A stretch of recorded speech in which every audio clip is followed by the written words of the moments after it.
เลาะจนเมื่อยทุกคนเลยเพื่อสิได้พอทางมันเนาะนี่คือทางหมู่ป่ามันเที่ยวนะก็สิเป็นทางเก่ามันทุกคนเลยมันเที่ยวไปใกล้ต้นมะพร้าวเนาะที่เฮาสิวางเส้นนี้แหละทุกคนเพราะว่ามันเป็นทางมันมาแยกกันอย่างนี้เนาะวางใส่วางกลางเนาะในบ้านเพราะมันเป็นทางเก่ามันนะมันเที่ยวใส่ต้นมะพร้าว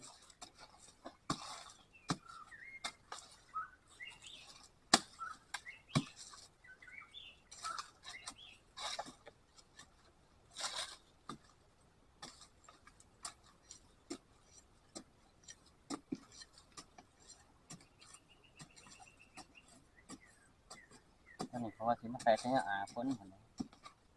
ฟ้านเที่ยวกัน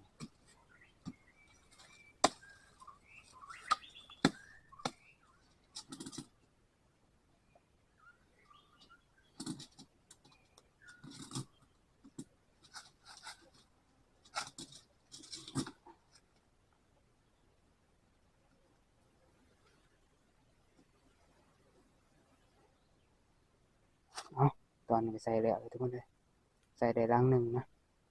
มันก็ค่ำแล้วเนาะถ้าสิใส่ได้เบิดเป็นจังไดนะแต่ว่าสิเลาะหาเบิ่งไปเรื่อยๆเนาะถ้ามันค่ำก็สิหาขึ้นนั่งต้นไม้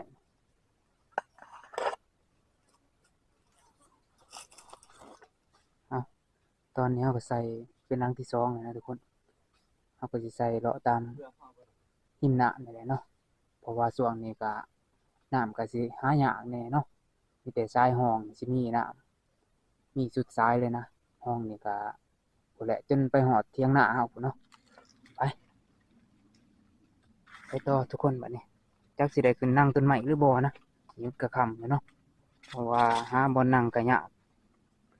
มีแต่ว่าคันมันค่ำก็สิหาเลาะไต่ตาลงมาเลยเด้ใส่อยู่นี่อีกบ่นี่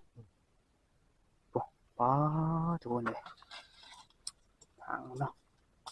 เบิ่งมันลงมาแมบเล่นอยู่นี่เพราะว่าช่วงนี้มันก็สิใกล้หนาวใกล้สิเข้าหน้าร้อนแล้วเนาะพวกสัตว์ป่านี่มันก็สิหาเลาะกินแต่หิมน้ำแถวนั้นแตกเบิดทุกคนเลยมันเฮ็ดครับก่อนทุกคนบัดนี้ตอนนี้เฮาก็ใส่แล้วเบิดทั้ง3ลังเลยนะพอดีมืดพอดีเนาะมีแต่ว่าถ้าลุ้นเบิ่งนำกันเนาะเพราะว่าใส่แถวหิมน้ำนี่มันก็สิมีโอกาสสูงเนาะเบิ่งจากห้อยมันตอนนี้ก็มาฮอดเที่ยงทุกคนเลยว่าสิหานั่งต้นไม้ก็มันบ่มีวางสินั่งทุกคนเลยเพราะว่ามันบ่มีนะห้อยสัตว์ห้อยหรือว่าห้อยหยังเขาก็บ่เห็นมีแต่ว่าสิพักผ่อนจักหน่อยแล้วก็สิออกหาไต่ตานะจีห้อยกินก่อนทุกคนเลยของแสบเนาะของแสบหายาก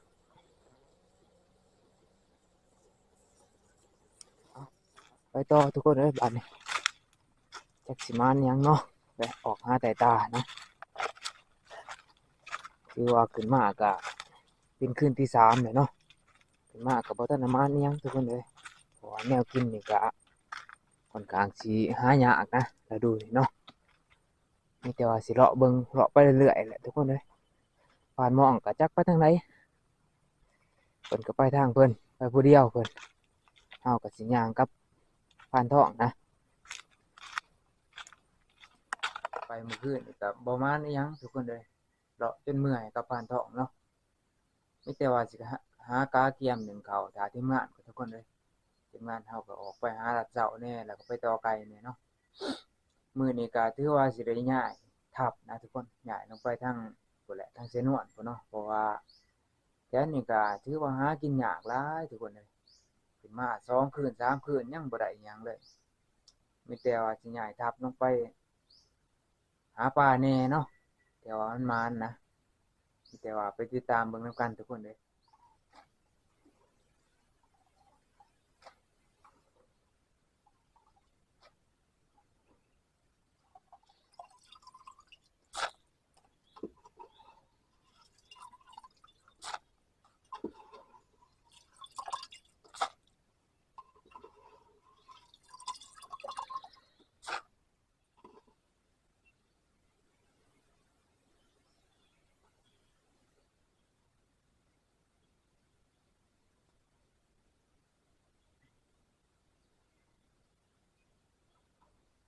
ผ่านหม่องเพิ่นก็มาแล้วจักเพิ่นมาหยัง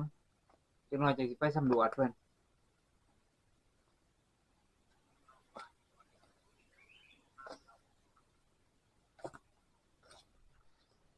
จะได้ในบ้าน มาอันเดียวบ่ ไปสิไปนั่งก็ไข่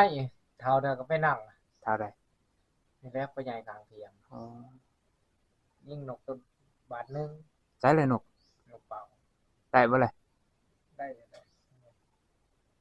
ว่าสิไปนั่งยิ่งกะหอกแล้วก็ฟาดต่ำโหลดเช็ดกะหอก เขาเว้าเสียงกะบังโอ้ นี่แหละอาหาร โอ้ยทุกคนเลยเพิ่นมาเลยเนาะมานกเป่า กินพ่อเอาชีวิตรอดบางทีคือ อ๋อแน่นอนเนาะจะเฮ็ด โอ้ย เขาทุกมิดว่าติ อย่าถามอีกข้าวชาม เบิ่งทุกคนเลยจะกินนกเป่าอีกแล้วนี่ปานหม่องเพิ่นจัดให้ อันนี้ปากกลาง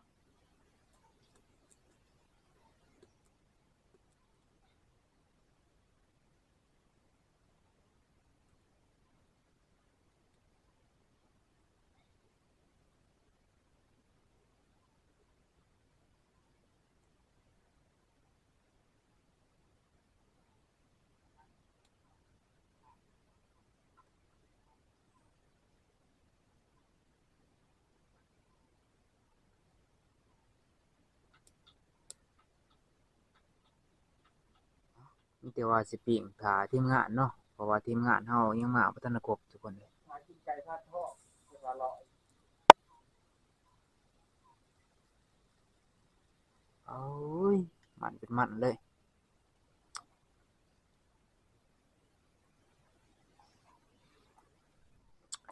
เอ้าหัวนกเหมือนหัวมัน โอ้ขอบใจหลายๆขอบใจหลายๆนี่บ่เขาว่าผู้ใดกินหัวผู้ก็กินไส้ แม่นเอาเบิ่งโอ้ยเสียงหยังเนาะจำหนังกรอบเอ้ามีแต่ว่าสิป่นนกนี่แหละทุกคนเอ้ยปานหม่องเพิ่นได้มาเนาะปานทองเพิ่นก็มาแล้วนะแต่ว่าบ่มานอิหยังเนาะ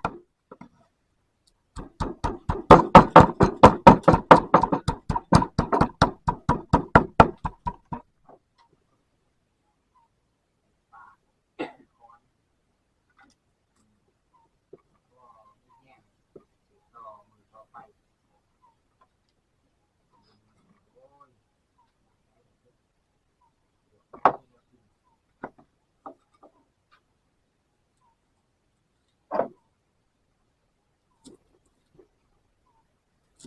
กินข้าวนำกันบาดนี้ลาบนกเป่าเนาะสิว่าลาบก็แม่นสิว่าป่นก็แม่นกับปิ้งปลานะปานหม่องเพิ่นใส่หม้องไว้นะเบิ่งเอาลองมันก่อน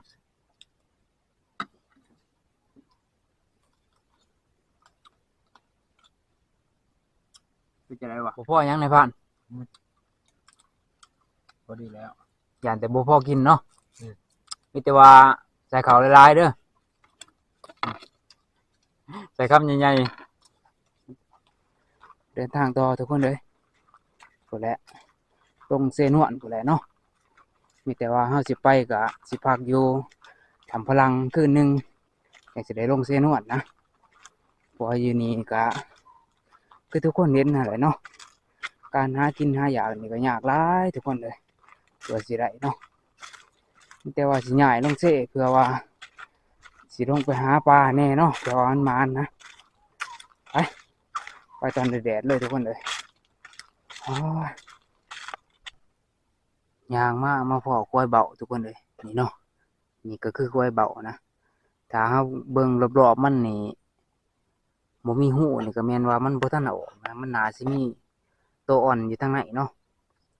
นายพรานเพิ่นว่าสิขุดเบิ่งทุกคนถ้ารุ่นเบิ่งนำเพิ่นเนาะว่ามันสิมีบ่มี2กล้วยนะนี่กล้วยหนึงอยู่ผู้กล้วยหนึงเนาะมีแต่เฮาสิตัดเอาด้ามเสียมก่อนเนาะตัดเอาด้ามเสียมมาเฮ็ดด้ามแล้วก็ขุดนะ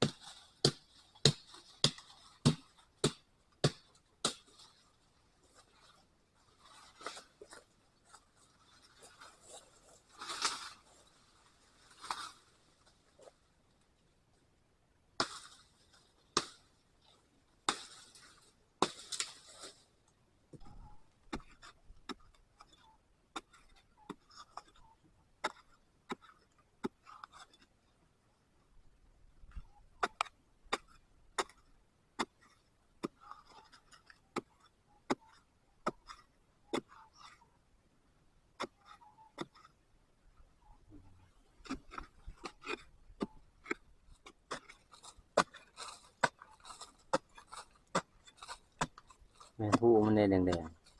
ๆทางใหม่อีกอะ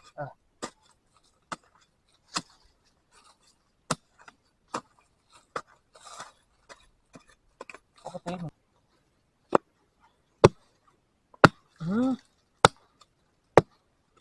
ขุดบ่ถึงสามทุกคนเลยเมื่อยมันเลิกเนาะแล้วก็หากไม้ก็ร้ายแน่นะนี่โอ้เบิ่งหูมันเลิกเข้าไปขนาดมันมีหากไม้ร้ายแน่ทุกคนเลยมีแต่สินั่งถาบ้านหม้องทุกคนเพราะว่าบ้านหม้องเพิ่นก็ไปใส่กับดักเมื่อวานนี่ก็ลืมปลดล็อกกลับขึ้นไปอีกถือโอกาสพักผ่อนเลยเนาะถาเพิ่นไปต่อทุกคนบัดนี้พุ่นแหละสิไปถาบ้านหม้องอยู่แถวกระตินพุ่นแหละเนาะย่านว่าเพิ่นย่างลัดหัวผู้ลงไปนะในผ่านเฮาก็ย่างก่อนเลย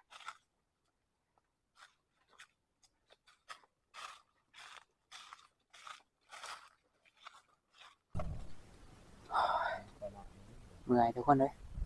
นั่งพักผ่อนก็จังหน่อยเนาะจังสิเดินทางต่อนะจะได้ในบ้านไก่น้ำอยู่บ่นี่ อย่าไปคิด หัวมั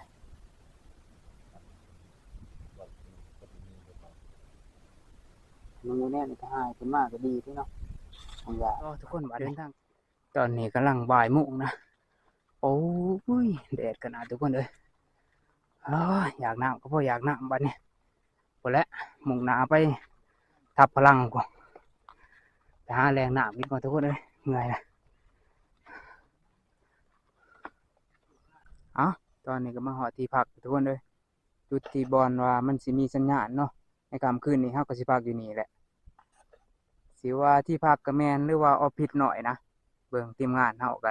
นั่งสิแดดสิฝนนี่ก็บ่สนได้นี่ผ่านหมองเพิ่นว่าก็ก้มหน้าใส่อย่างเดียวเนาะผ่านท้องก็นอนใส่โลดเอาแต่ว่าสิกาเกี่ยมเครื่องของก็ทุกคนเลยถ้าทีมงานนะเนาะคือผ่านท้องเพิ่นออกไปหาต่อไก่นะเพิ่นไปแต่เช้าตอนนี้ก็บ่ทันได้มาเนาะเมื่อวานนี่ก็มาฮอดก็ไปหาลาดแรงกับผ่านหมองก็บ่พอหยังทุกคนเลยเลาะจนเมื่อยเนาะมีแต่ว่าสิกาเกี่ยมพุ่นแหละต้องเจนวนพุ่นแหละเนาะไปหากลางไปหาช้างหม้องช้างอันนี้ไว้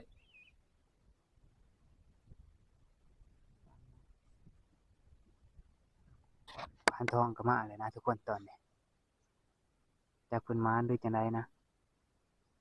ได้ยินแต่เสียง ครับเนี่ยครับไหนบ่ ทัดจักบาท หนึ่งยิ่งฮักมันถึงว่ามันเขาฮักยิ่งใส่ฮักมันแต่จำเป็นตรงไหนต้องใส่เขาโคตร มันตัวที่สอง ก็นั่นแหละตัวเดียวมันทำต้องยึดตามเคาะมันเบิ่งมันเสร็จจะเสร็จ ไปบุกเป็ด ไปเดินทางต่อทุกคนบาทนี่พุ่นแหละมุ่งหน้าลงตามเส้นวนพุ่นแหละหาทางบกนี่ถือว่า2-3คืนนี่ยังบ่พออีหยังเนาะพอกับบริทับทุกคนเลย มีแต่ว่า ลงไปหาทางน้ำเบิ่งแต่ว่ามันมานนะไปตอนนี้ก็มาหอดลำเส้นวนเลยทุกคนเลยตัวสิหอดนี่โอ้เมื่อยขนาดนี่น้ำนี่ก็ว่างใหญ่อีหลีทุกคนว่างปูปลาหน้าน้ำนี่ก็น่าสิหลายนะซาเบิ่งจากตาเปล่าเนาะเพราะว่าน้ำนี่มันก็ใสทุกคนเอ้ยสามารถแนมเห็นปลาได้มันก็ขึ้นอยู่กับทีมงานเฮาบัดนี้ว่าสิสามารถเอามันได้หรือบ่นะมีแต่ว่าถ้าเบิ่งนํกันทุกคนมีแต่ว่าสิกาเกียมสร้างหม้องเฮาไว้เนาะมีแต่ว่าสิสร้างหม้องไว้ก็ทุกคนสร้างไว้แล้วก็ไปหาใส่นะหลังจากกินข้าวกินน้ำแล้วเนาะ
3 ตัวเห็นอยู่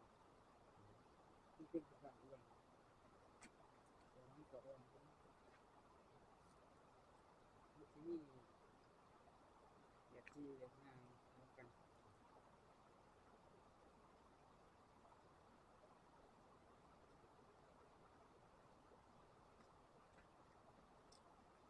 เอ้า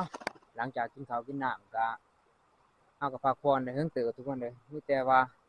สิไปหาใส่หม้องเนาะบัดนี้หม้องเฮาก็สิเอาไปบ่เบิดดอกทุกคนเลยซุมใดที่ว่ามันห่างแฮงเฮาก็สิปาไว้เนาะสิเอาแต่ซุมมันทีแน่ไปโอ้ทีมงานเฮาย่างนำหน้าไปก่อนเลยนะ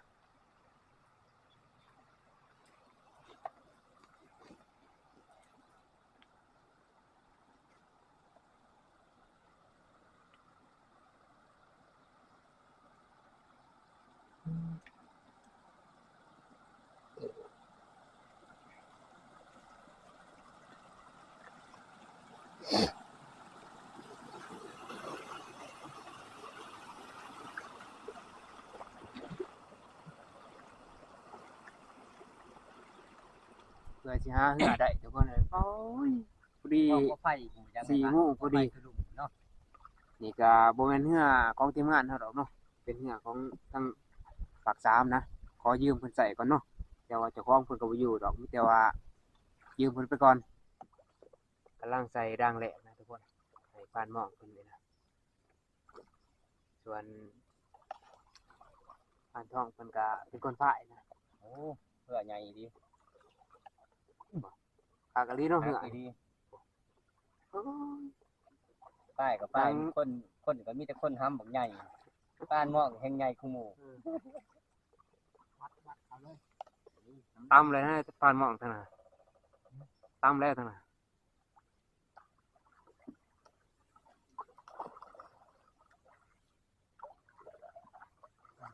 ถ่ายใหม่เฮ็ดแน่นมันสิเยอะ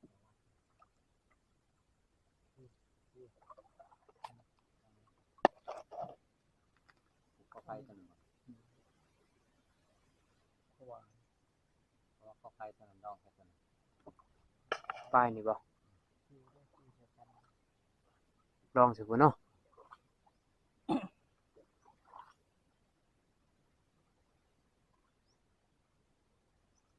ถ้ามีบ่ครับ แล้วใบพัน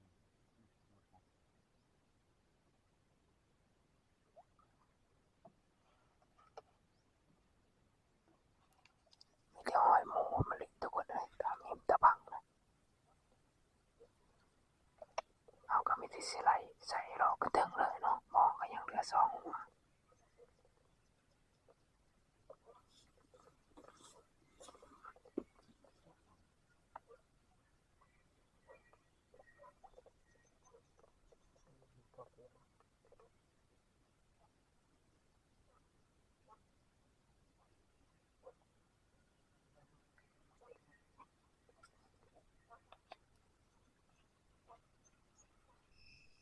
หลังจากกลางมองแล้วก็ออกหาแต่ตาเลยทุกคนเลยตอนนี้ก็มานเลยนะมานกระถางทุกคนเลยผ่านหมองเพิ่นเกิดไปของแล้วเนาะ ไอ้ย่อขึ้นเบิ่งดูเป็นตาเบิ่งกระถางคือเปิดมัน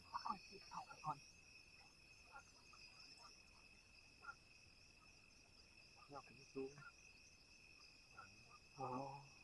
ตัวใหญ่เติบทุกคนเลยว้าผ่านหมองเพิ่นได้เลยทุกคนนี่โอ้อ๋อทุกคนเลยเป็นตัวมันใหญ่เนาะตัวนี้ก็สิคือกระป๋อมนะคือกระป๋อมกาเนาะนี่โอ้เบิ่งหางมันหลังจากที่กินแจวมาหลายมื้อนะทุกคนเลยมื้อนี้ก็ได้อาหารแล้วเนาะเอาๆไปๆบัดนี้ตอนนี้เราก็สิพักผ่อนกันทุกคนเลยเพราะว่าพายมากก็ไกลแล้วนะแล้วก็เฮือนี่มันติดหินเนาะมันไปบ่ได้นะแต่เราสิพักอยู่นี่ก่อนนะไป พากินข้าวก่อนเนาะปลาหน่อยนี่ก็หลายทุกคนเลย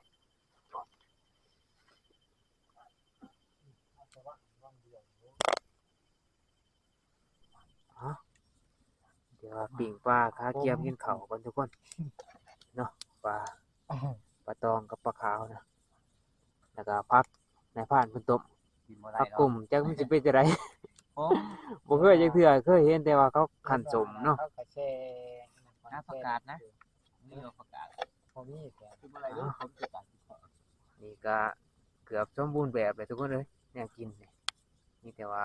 กินไปก่อนเนาะ ต้องออกเนาะ มื้ออื่นจัง กินได้ ว่ากันใหม่อีก คมแห้งอีก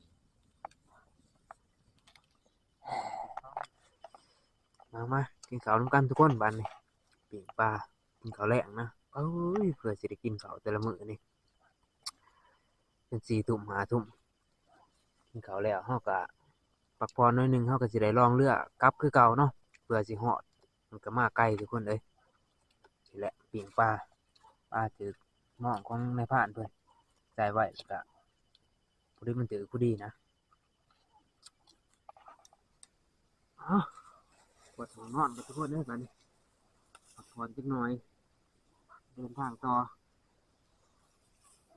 ปวดแขนซ้ายเลยบัดนี้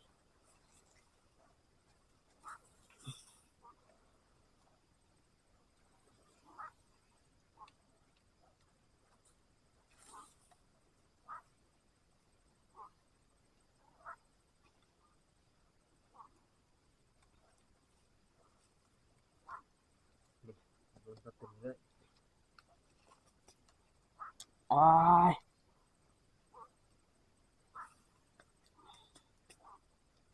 ตัวปูมันหนาวกว่าคนที่ใส่ถม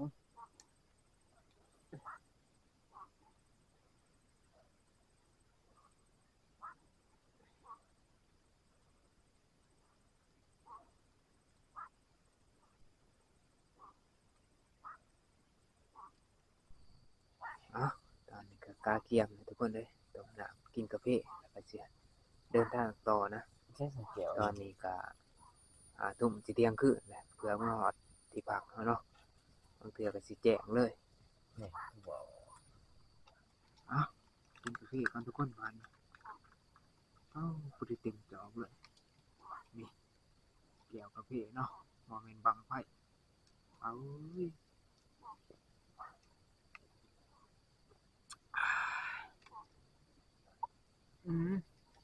บ่นะ มันหาโดนเพื่อหาโดนเพื่อก็คุมไว้นี่ได้ โอ้ย เสียเสื้อผูกแก้วเลยบ่ จัก2 4ช่องเฮ้ยมันไปโลดตัวไหนมาวะ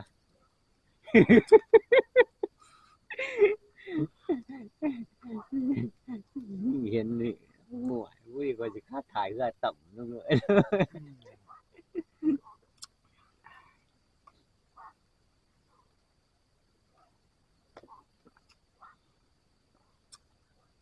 คักได้ปนกันเหมาะที่จะละบาดเอาไปต่อกันเลยทุกคนมีแต่ว่าไปลุ้นเบิ่งนํกันเนาะเพราะว่าทางที่เฮามานี่คือว่ามันเล่นแบบว่าอันนั้นแฮงนะ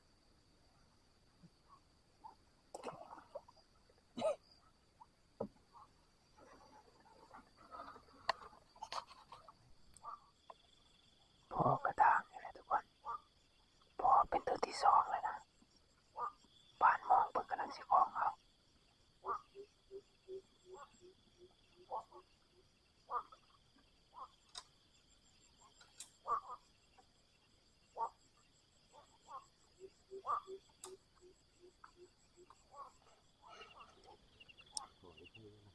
หมานี่นะทุกคน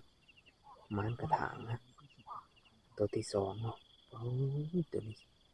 สีเขียวทุกคนตัวนี้อยากออกแดงๆนะนี่ตัวนี้อยากออกแดงตัวนี้เป็นสีเขียวแต่ว่าตัวนี้สิน้อยกว่าหน่อยหนึงเนาะ